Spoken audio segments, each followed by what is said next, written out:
સરકારે જીએસટી સ્લેબમાં જે સિમ્પ્લિફિકેશન કર્યું છે તે આવકાર્ય છે. રોજિંદા પ્રોડક્શન પર જીએસટી ઘટાડ્યું છે.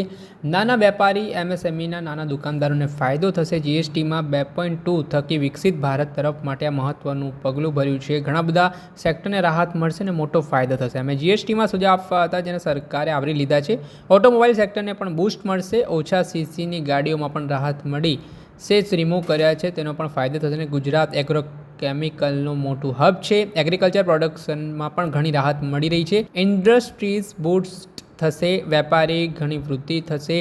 જીએસટીમાં સિમ્પ્લિફિકેશન લાવવામાં આવી છે જેથી વેપારીઓને સહેલાઈથી સ્મોલ સ્કેલ અને લાર્જ સ્કેલ બંને ઇન્ડસ્ટ્રીમાં ફાયદો થશે. આ મામલે શું કહી રહ્યા છે જીસીસીઆઈના ચેરમેન સંદીપ એન્જિનિયર તે સાંભળી લો. જીસીસીઆઈના પ્રમુખ પદેથી જે અનાઉન્સમેન્ટ થઈ છે જીએસટી 2.0 ના ફેરફારની, એના માટે જીસીસીઆઈ સરકારની ખૂબ આભારી છે. અને ખાસ કરીને આપણા પ્રાઇમ મિનિસ્ટર શ્રી નરેન્દ્રભાઈ મોદીનું આ જે સ્ટેપ છે, simplification of structure of GCCI, એ ખૂબ આવકાર્ય છે. સૌથી પહેલાં તો જીસીસીઆઈ અને અમને બધાને ખૂબ આનંદ થાય છે કે અમે જે રેપ્રેઝન્ટેશન મોકલ્યા આ જે સ્લેબ્સ નવા એનાઉન્સ કરવા અને એમાં કઈ પ્રોડક્ટ અને શેને રાહત આપવી, એમાંથી 99% અમારા રેપ્રેઝન્ટેશન અમારે છે.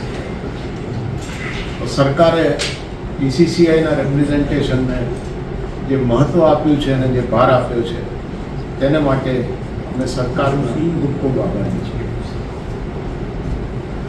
ટેક્સનું જે સિમ્પ્લિફિકેશન થયું છે, જે રોજિંદી પ્રોડક્ટ્સ છે, કન્ઝ્યુમર આઇટમ્સ છે, એગ્રીકલ્ચર પ્રોડક્ટ્સ છે, એમાં ખૂબ રાહત થઈ છે. અને આ રાહતમાં આશરે 1 લાખ કરોડ રૂપિયા ફ્રી લિક્વિડિટીમાં આવશે અને જે આપણી ઇકોનોમીને ખાસું બૂસ્ટ આપશે. અત્યારે ઇકોનોમીની જ્યારે ક્રંચની વાત થતી હતી ત્યારે સરકારે આગળ આવીને જે આ સ્ટેપ લીધું છે, સિમ્પ્લિફિકેશન ઓફ સ્ટ્રક્ચર, 5%, 18% અને 40%, એ ખૂબ આવકાર્ય છે. એ રીતે કે ઘણી બધી પ્રોડક્ટો જે આપણી રોજિંદી જીવનમાં આવે છે એ આપણે 5%માં આવરી લેવામાં આવે છે. અને ઘણી પ્રોડક્ટ જે 24%માં હતી અને 18%માં લાવવામાં આવી છે. અને ઘણી બધી પ્રોડક્ટ જે આપણે ફૂડ પ્રોડક્ટ્સ, ખાસ કરીને જે હેલ્થને ઇફેક્ટ કરે છે, એને 40%માં લેવાઈ ગઈ છે. અને લક્ઝરી પ્રોડક્ટ્સને 40%માં લેવામાં આવે છે. આનાથી દરેક ઇન્ડસ્ટ્રીને રાહત મળેલી છે, બૂસ્ટ મળશે. ઓટોમોબાઈલ ઇન્ડસ્ટ્રીમાં પણ ઘણો મોટો બૂસ્ટ આવશે, કારણ કે જે કોમન વ્હીકલ છે, કોમન મેન માટેના એ ખાસા સસ્તા થઈ જશે.